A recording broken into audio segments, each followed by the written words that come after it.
We gotta do it. Okay, check in. Hopefully everything's good. Hopefully you can still see me. Hopefully everything looks fine. Hopefully you don't see the stain over here. Hopefully we got it together. Hopefully I can finally start this video because Jesus Christ has been forever. Whew. Hey guys. What? It's been a little bit. It's been a long time, but you know, that's just how it is when school is happening and your dog is sick and you gotta put your dog down.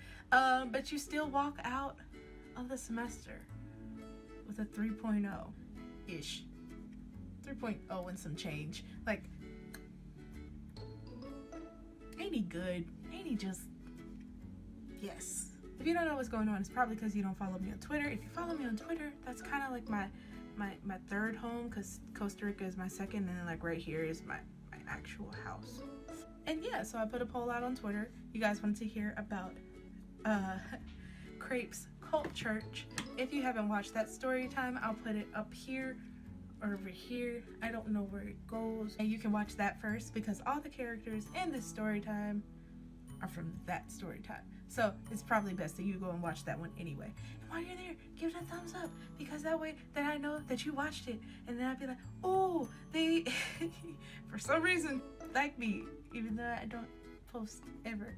Also, I got a new phone, so this camera quality should be a little bit better. I also put this up not because I'm trying to be all fancy with the background, but it's because my room is worse, the worst that it's ever been. and y'all don't need to see that. So yeah, let's get into this story time that y'all have been wanting so much. Freshman year of university, and you know, you always, like I said, you want to go and figure out life, see new things and whatever. And I was really involved with my church back home. So I was like, I'm gonna find a church here. Crepe was the one who introduced me to this church. He said, hey, you should come along. It's a church of the nations. He was like, it's a church of the nations. It's international. They celebrate people from all cultures. You should totally go. So we go, and it's awesome. It's real different from what I'm used to. You go in and the lights are off. Now, I know that's alarming to some people, but there are many wholesome non-cult like churches that have, like, you go in, like, the lights are off and stuff like that. It's just kind of like you're worshiping, you're singing, stuff like that. People aren't looking at you. I understand. I get that. I enjoy that. However, with this church, the building, it wasn't like a church building. It was like somebody's warehouse. I'm really realizing how stupid this sounds. You walk in, the lights are off. Then all of a sudden, boom! And then like the lights come up on to show the stage. And it's not like a huge stage. It's like a little platform type thing that's maybe like a foot off the ground. People, and they come up and sing. And then there's like praise dancers and the dancing, and it just looks so cool. Freshman year, Camille. 2014 Camille, stupid. Me and Crepe weren't an item, but we were the thing, whatever. So I was like, well, you know, I mean, he thinks it's cool, so I mean, I might like just give it a few chances. And so there we met this girl, Jewel. Crepe introduced me to Jewel, and Jewel is really sweet. She's really, really nice, really, really welcoming, really loving. And then she has a friend. I'm going to call her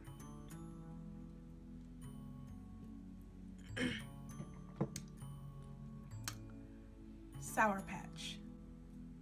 Then she tells us about a Bible study that they have. I think it was like on Wednesdays or something. And I was like, it's a young adult Bible study.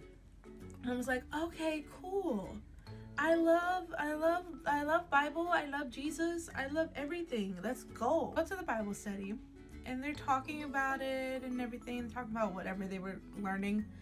And then they start saying that they're going to do offering. And I'm like, that's different. I've never been in a church, and I'm a church girl. I've gone to church my whole entire life. I've never had a moment in a Bible study when people are asked to give an offering. And I'm broke, so I have nothing. Because me and Jesus are here. Like, he knows what my bank account looks like. He knows what Cash App looks like. He knows it's bare. There's nothing for me to give but myself, and that's about it. And it was just a constant hounding on you to give. You need to give so that God can bless you. God won't bless you until you release something. I know that there's something that you've been praying for, and you just need to, like, just, if you do this, then it'll happen. There are churches who do that, and it's not necessarily bad, but this church did it to the point where it was uncomfortable, and it was like an awkward silence. And I was like, I don't know what you want me to do. You want me to pull out the dust that I have in my pockets? Because that's about all I got. So a few Sundays go by, a few Bible studies go by, and this stuff keeps happening during offering time where it's awkward. And the pastor and the first lady, thinking back on it, like, I should have known that there was something off. But I was like, Camille, you're being too judgmental. You're being too mean. Like, why are you saying this about people? You don't even really know them. You haven't gotten to know them, Camille. And so I was like, fine. Let me just take a step back. Then I saw the first lady. There's different body shapes. She was more on the hourglass side, much like how I kind of am. Like, she's hip deep. Like, like there's like a tight skirt, and that's fine because those are cute and I love them. I would wear them to church if they would fit. Like, I would wear them. I have no problem with that. But hers, and I thought, like, oh, maybe it's the first time, wardrobe malfunction. No, this was her attire. This was her get up. She thought she came looking like, whew. The pastor would always bring up, like, oh, isn't my wife so fine? See, she just looked delicious. And I'm like, are we in church? What is going on here? Like, what is going on? And then everybody will always be like, whoa, whoa, whoa. And I'm like, no, what? The hounding and the constant asking and badgering for money continued on, and kind of like the intimidation a little bit too. Oh my God, it was weird. Pixie and Lash came with me to the church because they wanted to get to know Crepe better. We all ride with Sourpatch and Jewel. Jewel pulls me to the side and she's like, Camille, I feel like you could do more here. Well, is there anything that you would do at home that you would kind of like want to do here? And I was like, well, I used to work really close with like the kids and stuff at my church, and I love working with kids, and kids are so much fun, and all blah blah blah blah blah blah. And she's like, oh really? I think I have the perfect job for you. And I was like, okay, thank you. Who is it? Sourpatch came up to me. Something just doesn't seem right with you. It's like, because whenever we go to Bible study, whenever they do an offering, it's like you're not fully committed to what's going on here. It's not like you're fully committed to what God has going on. You gotta stop holding back. And I'm like, holding back what? Next Bible study comes around, and Pixie's friend Starfire came to a Bible study one night. They're passing the offering bucket around again, and Sourpatch is looking at me.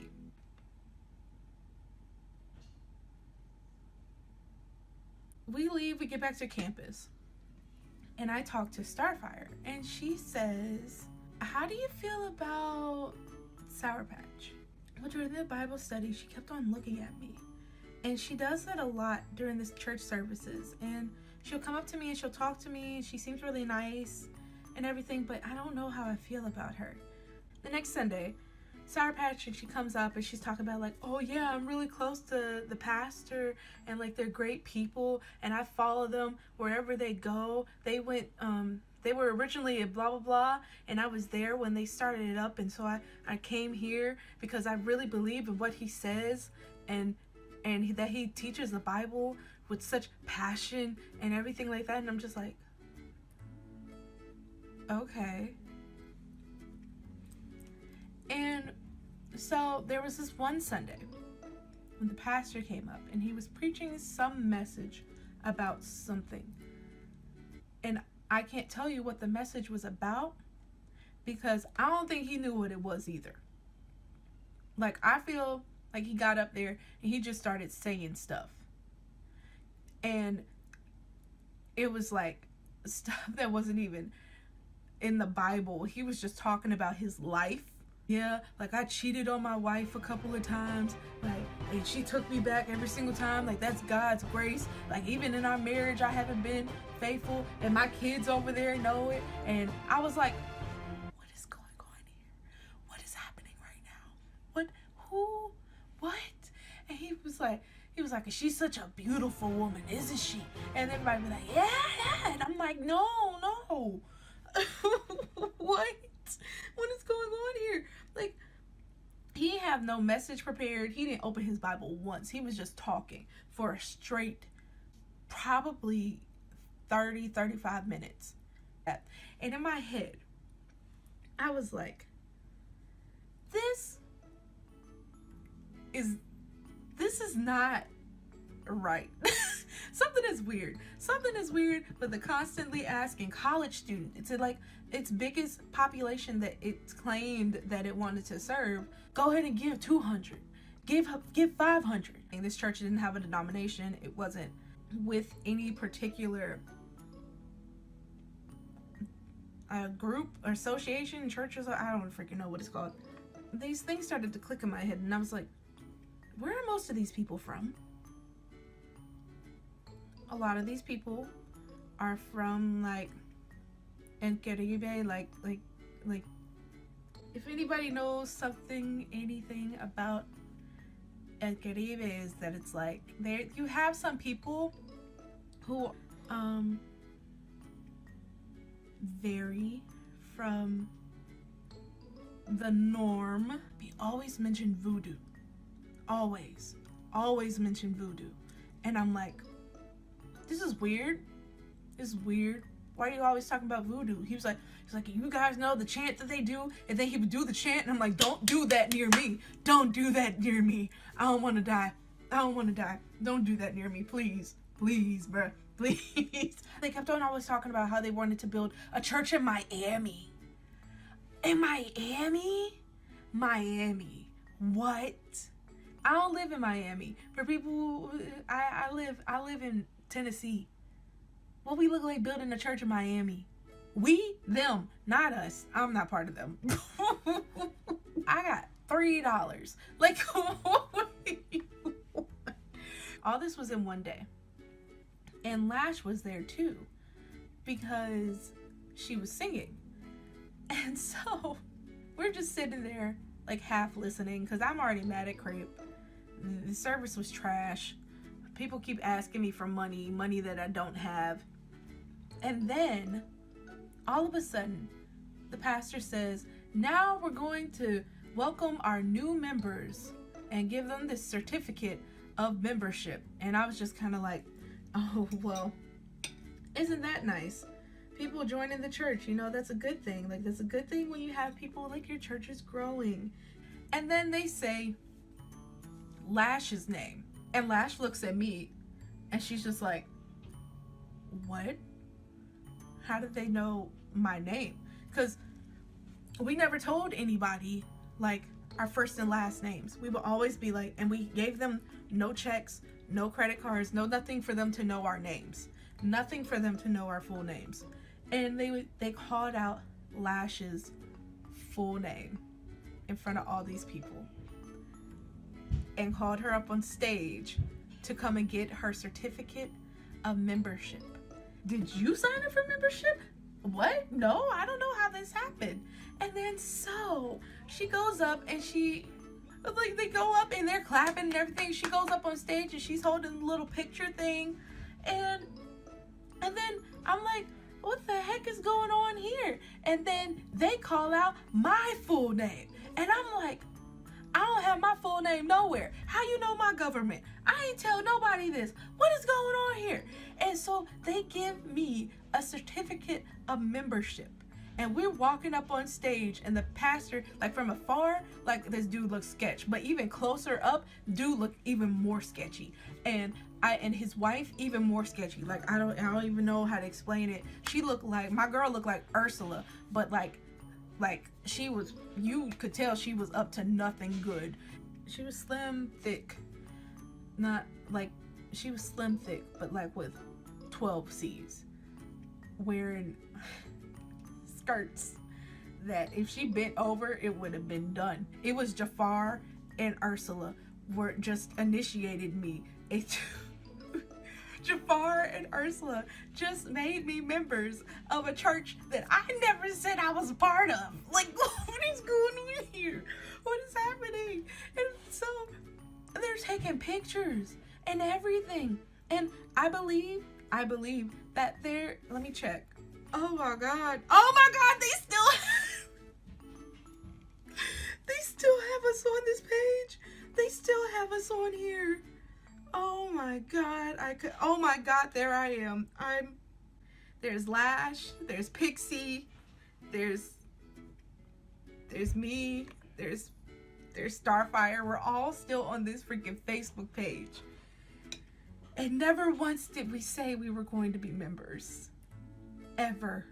Or express membership in anything. And then Jewel, she was like, oh, well, the membership doesn't really mean anything. It's just, we want to show our appreciation for you coming here. And I'm like, how did you guys know my name?